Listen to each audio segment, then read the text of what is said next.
ചെന്നൈയിലെ US കോൺസുലേറ്റിൽ വ്യാജ bomb ഭീഷണി ഉണ്ടായി. ചലച്ചിത്ര നടൻ പ്രഭുവിന്റെ വീട്ടിലും ബോംബ് ഭീഷണി സന്ദേശം വന്നു. പരിശോധനയിൽ അസ്വാഭാവികമൊന്നും കണ്ടെത്താൻ പോലീസിന് കഴിഞ്ഞില്ല. മുഹമ്മദ് റഗീസ് വിവരങ്ങളുമായി ചെന്നൈയിൽ നിന്ന്. റഗീസ്, വിശദാംശങ്ങൾ.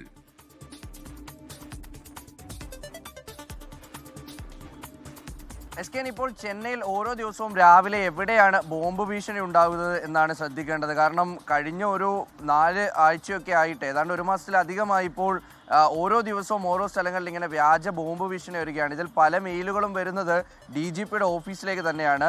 എന്നിട്ടും ഇയാളെ കണ്ടുപിടിക്കാൻ, ഇത് ആരാണ് ഇതിന് പിന്നിൽ, ഒരു ടീമായിട്ട് തന്നെ വരുന്നതാണോ എന്നുള്ളത് കണ്ടുപിടിക്കാൻ കഴിഞ്ഞിട്ടില്ല. ഇന്ന് പ്രധാനമായിട്ടും ചെന്നൈയിലെ US കോൺസുലേറ്റിലും ഒപ്പം തന്നെ നടൻ പ്രഭുവിൻ്റെ വീട്ടിലുമാണ് വ്യാജ ബോംബ് ഭീഷണി സന്ദേശം എത്തിയത്.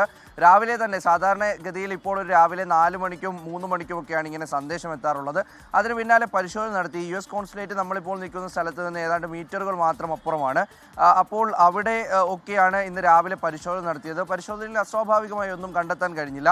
ഇന്നലെ രജനീകാന്തിൻ്റെയും ഒപ്പം തന്നെ ധനുഷിൻ്റെയും വീടുകളിലായിരുന്നു ബോംബ് ഭീഷണി ഉണ്ടായിരുന്നു. അതിന് തലേ ദിവസം AIDMK ഓഫീസിലും മറ്റു ചില സ്ഥലങ്ങളിലുമൊക്കെ ബോംബ് ഭീഷണി ഉണ്ടായി. അങ്ങനെ ആഴ്ചയിൽ ഒരു 4-5 ദിവസം ഇങ്ങനെ ബോംബ് ഭീഷണികൾ ഉണ്ടായിക്കൊണ്ടിരിക്കുന്നു. അതിന് പിന്നാലെ പോലീസ് ഇറങ്ങുന്നു, ഡോഗ് സ്ക്വാഡ് ഇറങ്ങുന്നു, പരിശോധന നടത്തുന്നു.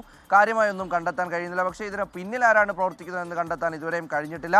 എന്തായാലും ഇത് സംബന്ധിച്ച് കഴിഞ്ഞ ആഴ്ച DGP ഒരു യോഗമൊക്കെ വിളിച്ചു ചേർത്ത് അതിൽ ചർച്ചയൊക്കെ നടത്തിയിരുന്നു.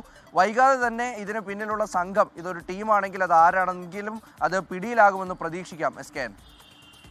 Okay, thank you. മുഹമ്മദ് റഗീസാണ് വിവരങ്ങൾ നൽകിയത്. ലോകത്തെവിടെയായാലും ഏത് സമയത്തും 24 വാർത്തകളും ഓഗ്മെന്റഡ് റിയാലിറ്റി പാക്കേജുകളും എക്സ്പ്ലെയിനറുകളും വിശദമായി കാണാൻ ഞങ്ങളുടെ YouTube ചാനൽ നിങ്ങൾക്ക് സബ്സ്ക്രൈബ് ചെയ്യാം.